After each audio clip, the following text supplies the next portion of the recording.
who would you like to see as the next All Blacks coach? Oh, look, I think there's plenty of good candidates there, and that's the one thing that we've always had, haven't we? We've had plenty of depth in our coaching resources, and what has been good for New Zealand rugby is the fact that we can actually go to coaches that have coached overseas historically. They've come back and they've been great. So I think we've got plenty to choose from. Look, I probably want to steer clear of the debate of who it is, rather go into the more in-depth side of it, which is whoever they choose, they go through the process, do their due diligence, and it's not a coach for the next World Cup, it's a coach for the next 2 World Cups. That we build that continuity, you know, and the more that we do that, I think the more successful we will be. So that candidate has to have the credentials to be able to coach us through that period, through 2 Rugby World Cups, but equally, no pressure, win everything in between as well. So good luck to whoever that candidate is, and I can tell you one thing for a certain fact is, that won't be me. I don't want that sort of pressure. If they came to you and said, Marshy, we want your involvement, you can even pick your role, but you've got to be in the coaching staff. How do you think you'd go? I think probably if I got approached and that was a given that I had to do it, yeah. I must admit that I do comprehensively think and see things while I'm working with Sky and doing my commentary and even watching games when I'm not involved in the game, in attack, that fascinate me. And I see situations develop on the field, you know, particularly like 5 metre scrums out where I think I've got innovation that I could probably want to get across to the players and say, hey, how about trying this? You know, for example, if there's a 5 metre scrum, yeah, on the left-hand side of the field with only 10 metres to your left, but you've got the whole right-hand side, you put all of your players on the left and just one player out on the right, like a Will Jordan. And go, right, well, how are you going to defend that as an opposition? Even if you put 2 players out there, you've got a guy that's got basically 30-odd metres to work in, put footwork and power and speed, or a Lester Fainganuku, for example. Now, I often think about things like that. So it's not Tony Brown kind of stratosphere, but it is kind of thinking, I guess, right on the brink of how creative can we be and how can we really do something that the defence is not looking to do. So that would be probably an area that I'd be really interested in going into and testing the boundaries. Are you misunderstood in any sorts of ways? How do you deal with being, I would say, almost like the most American, Australian type broadcaster we've got, that you're not afraid to have a take? First time I've ever been called an American. Been called an Australian a few times, mate. But and to be fair, off the back of that question, I've been called worse things than American or Australian as well. But, you know, that kind of language can't be on TV, obviously. But I feel that, you know, switching into a broadcasting role was no different than what it was for me as a player. I think probably the one thing, and many people agree when they listen to me talk, was there was never really any grey with me. People kind of didn't really sit on the fence. They go, no, he's all right. They were either they liked me or they didn't like me. It was one way or the other as a player. And I think it's similar, like in broadcasting. I think what you want to do though is, like you say, you break it down. You try and tell it what it would be like to be out there as a player to people that have never been out there as a player. And say, well, this is why this happened, or this is why these things are happening in the game. From my perspective, this is how I would change it. Or this is why they are doing these things, because of what the defence or the attack are doing to them, are creating these situations for them. So you just try to give them that background and educate the best that you can, because at the end of the day, you know, we're very lucky with our talent that we have here at Sky. The vast majority of us have played Test rugby to the highest level, where you've only got those real microseconds to react, and things happen fast in front of you, and those reactions are not normal for people. And players with TV look like they've got time when you actually haven't when you're out there, and contact's a part of it as well. So, I think, yes, I don't think I'm viewed as being anything but just try to be objective and honest and tell it like it is, from having had the experience as a player. But you've always had thick skin, right? Like Mate, you've got to have thick skin if you're me. Holy moly. Even thicker now that I've just been in the off-season. So, you know, gone through the summer, gone through New Year's, so yeah, it's thicker than it should be. But, yeah, I don't mind that. Like, at the end of the day, particularly here in New Zealand, you know, like I've played all over the world. I'm quite lucky in that regard as a player. playing in Europe and playing in the UK. And you know, I feel that they are probably less likely to come and have a crack at you. But here in New Zealand, it's because we love the game. We're so passionate, and it's not so much have a crack at you, but more, I don't agree with you, or I don't agree with you as a player. This is why. And anyone from a 5-year-old to a 95-year-old in New Zealand can tell you that, because they love the game. And I think that's, I guess that's the armour that we have to wear, you know, that when you play at that level and you're representing the All Blacks, that brand, that's the scrutiny you come under. But, you know, good shit. That's what I loved about it, you know. It's like accountability. It's, righto, if I'm going to pull this jersey and I know the whole country's watching me, and I've got to go out there and perform, and if I don't, I'll hear about it. And yeah, that drives you, motivates you, brings out your competitiveness. That's why you play the game. So, yeah, things the skin's thick enough, and even though the boots are hung up now and it's TV, it's still that same pressure. We're calling games in front of millions of people. You know, the odd word slips out that shouldn't slip out. A comment comes out that you look back and regret, and people at home will scrutinise that. We all make mistakes, mate. Refs make mistakes, players make mistakes, and broadcasters will say the wrong thing at the wrong time, or say something that hasn't actually happened or eventuated or is wrong. So it is what it is. And yeah, you're right. Thick skin is paramount in this job, but equally you learn. And you know, I'm still learning. I've been with Sky now for, this is my 16th year, and I'm still learning. And people are still giving me feedback, which I appreciate. Is there someone in your rugby career and your life that you'd love to have a conversation with one day, even just to have a beer, say g'day? Is there anything like that comes to mind? I think a player that I massively respected and admired when he played, but we had our differences, which we finally resolved. I'm really grateful for, which was Jos van der Westhuizen.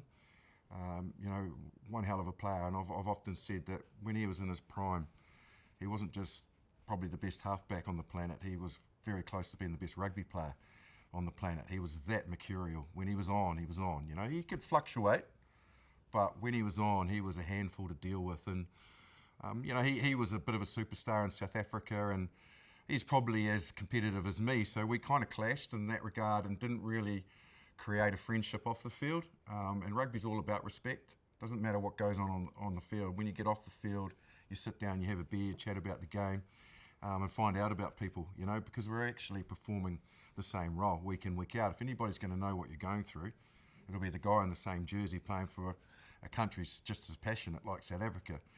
It was only unfortunately when Just got unwell with his motor neuron that, you know, he reached out, and George Gregan and I went over, and we spent a lot more time with him then than what we had done throughout our playing career. So I'm massively grateful for getting that opportunity to break that down and actually see Just for the guy that he was, which is an amazing guy. I wish he was still with us now.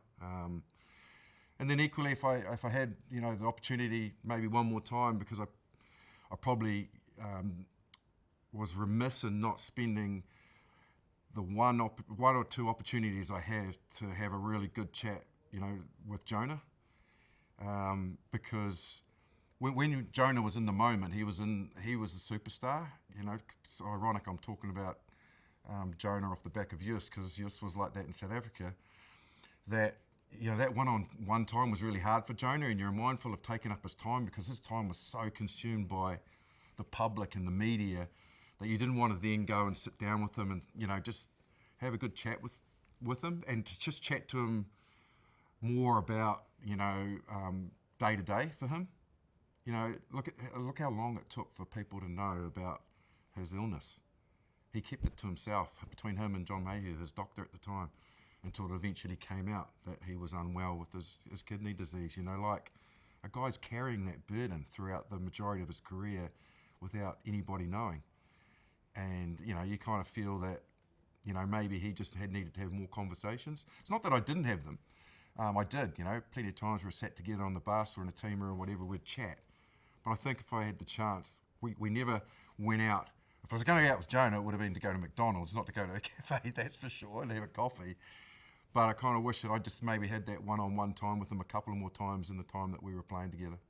There's a a lot happening in the world of rugby this year. Is there something you'd like to see happen? I think Super Rugby is in for a really fascinating year, given what happened last year and the emergence of the Australians being competitive again after a 2 or 3 year hiatus. You know, like at the end of the day, they were struggling against New Zealand teams. Like at one stage there to go 22, 23 games without beating a New Zealand team. All of those Australian teams combined, that's not great for the competitiveness of the competition. Whereas last year, their edge came up, you know, and they were in the contests, and I thought that was healthy for the comp. That the New Zealand teams just did bash away at each other and then go, oh, we've got an Australian team this weekend, you know, maybe play a few different players or whatever, and then reset when we're playing another New Zealand franchise. So that's healthy, and I think they'll be equally as competitive this year. So that's a big positive for the competition in general. That edge is back between the Aussies. You know, the Anzacs are at it again, which is brilliant.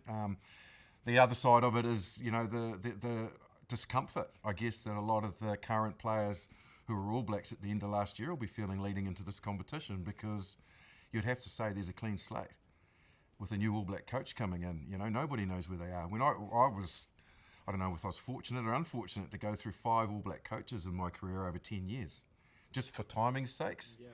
And because of that, I remember whenever I entered into a Super Rugby competition and there's a new coach watching over your performances, that you had to prove yourself again. There was no real history for him to rely on, because he hadn't been in that environment before. So you can't rely on it. Yeah, you've got credentials and they'll be looked at, and you've got performance because you've been there. But equally, you've got to be performing knowing that you can't be complacent. And so I think that'll bring some real performances out of our more seasoned Super Rugby players, which I think is great. And man, 30 years, eh? 30 years, like I can't... Man, 1996, when I started, it was the first year of professional rugby. Real unknown. Didn't know where the future of the game was going to be. It was an initiation of maybe the game turning professional. You know, in 96, mate, when the game turned pro, the vast majority of us at the Crusaders were still working. I was doing the building apprenticeship. Because we didn't know where it was going to eventually end up, no one wanted to give up their day jobs. So we were training, like we'd get up at 4 a.m, we're at the gym, and then we would do our training and stuff, and then everyone would go to work, and then we'd train again at 4 p.m. You know, like old school. Yeah, like I need a few more guarantees. Yeah, 100%, mate, because the whole Murdoch Packer thing went down.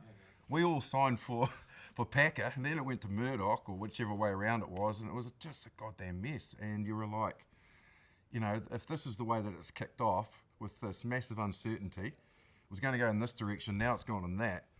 You know, how long is this going to last? Is there any future in this competition? So the fact that we are now in the 30th year of Super Rugby, mate, how good. I think that'll just add a little bit of spice to the comp as well. So it's really cool to see from 96 the current players running around doing the same old thing, and the fact they got the retro jerseys, how good. Which one was your favourite, do you reckon? Mate, one of those first ones, you know, whilst they were very cool, they were heavy as hell. Like, they were the old school material, man. And when you were running around and, like, because Super Rugby was early, like, you're running around the All Black kit that time of the year, which is the same material. Remember the old Canterbury ones? They were heavy and big on us and that. They weren't fitted, showing the abs like they do nowadays. They're heavy now just to wear casually. Oh, mate, they are, yeah. But you're wearing those ones predominantly throughout that period before professional rugby in the middle of the year. This was Super Rugby, and we're wearing those heavy things in February, you know, February, March, April, where you go to South Africa, it was like 35 degrees. And those things were like, you jumped in a big pool of water after 10 minutes. So, could you ever wear a Super Rugby jersey that wasn't a Crusaders jersey? Like, if you liked the Blues Heritage jersey, could you ever wear it? No, I would struggle, to be honest. Like, it would have to be for a very good cause. Now, there are plenty of very good causes out there.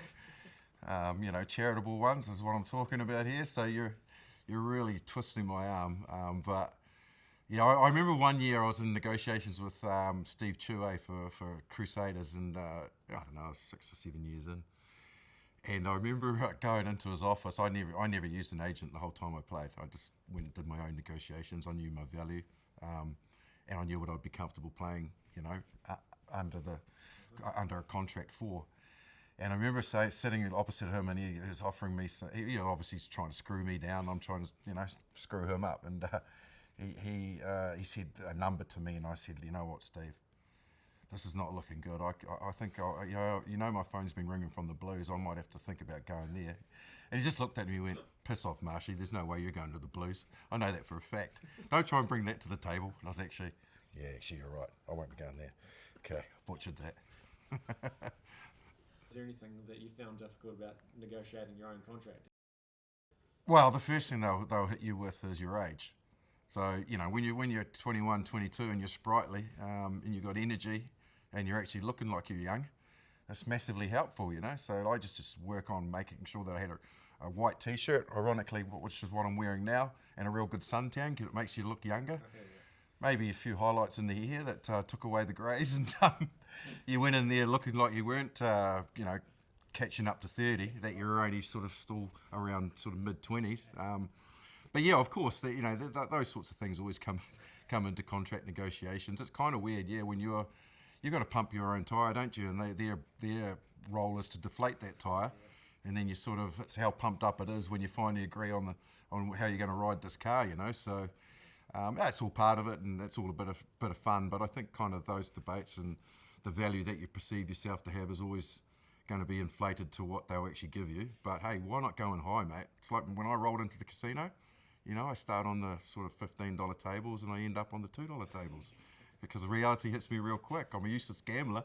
I shouldn't be in here, and I shouldn't be starting on the high roller tables.